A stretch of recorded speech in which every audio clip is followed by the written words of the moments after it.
مولانا عبدالحکیم اسحاق کے بیانات کے لیے حکیم اسحاق آفیشل کو سبسکرائب کریں۔ مولانا عبدالحکیم اسحاق۔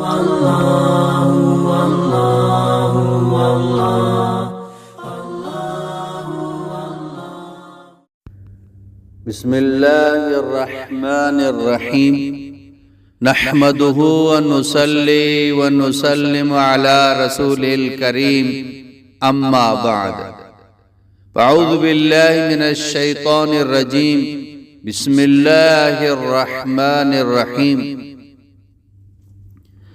ایک بھائی نے یہ سوال کیا تھا کہ میری والدہ ہے، اس کو فالج کی بیماری ہے، اس کا علاج بتا دیں۔ فالج ایک بری بیماری ہے، انسان معذور ہو جاتا ہے، کچھ بھی نہیں کر سکتا ہے۔ اللہ پاک سب کی حفاظت فرمائے۔ اس لیے نبی کریم سرور دو عالم صلی اللہ تعالی علیہ وسلم نے صبح شام کی جو مسنون دعائیں بتائی ہیں ان کا ہم اہتمام کریں۔ باقی بیماری اللہ پاک کی طرف آتی ہیں، کبھی آزمائش کے طور پر، کبھی عذاب کے طور پر۔ ہر حال میں اللہ پاک کا شکر ادا کریں، اور جب کوئی بیماری آ جاتی ہے ہم اللہ پاک سے دعا کریں۔ نبیوں نے بھی دعا کی ہے۔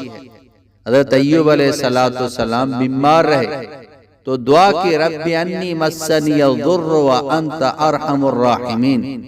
جب بھی کوئی بیماری آ جائے ہم دعا کریں، اللہ سے مانگیں۔ یہ آیات ہے، اس آیات کو 33 مرتبہ 33 مرتبہ پڑھ کر پانی پہ دم کر کے اس کو پئیں، اور کوئی بھی تیل ہو اس تیل پر دم کر کے اس کو روزانہ مالش کریں۔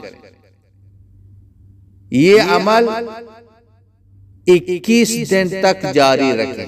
انشاءاللہ تعالی 21 دن سے پہلے اللہ پاک شفا عطا فرماتا۔ وَنُنَزِّلُ مِنَ الْقُرْآنِ مَا هُوَ شِفَاءٌ وَرَحْمَةٌ لِّلْمُؤْمِنِينَ۔ یہ اللہ پاک فرما رہے ہیں کہ قرآن مومن کے لیے شفا ہے، اللہ پاک شفا عطا فرماتا۔ وہ آیت یہ ہے، وَبِالْحَقِّ أَنزَلْنَاهُ وَبِالْحَقِّ نَزَلَ وَمَا أَرْسَلْنَاكَ إِلَّا مُبَشِّرًا وَنَذِيرًا۔ یہ آیات ہے۔ تیل پہ دم کر کے مالش کریں، پانی پہ دم کر کے اس کو پئیں 21 دن تک۔ انشاءاللہ تعالی اللہ پاک شفا عطا فرمائیں گے۔ خود بھی اس پر عمل کریں، اوروں تک یہ پہنچائیں۔ وآخر دعوانا ان الحمدللہ رب العالمین۔ مولانا عبدالحکیم اسحاق کے بیانات کے لیے حکیم اسحاق آفیشل کو سبسکرائب کریں۔ مولانا عبدالحکیم اسحاق۔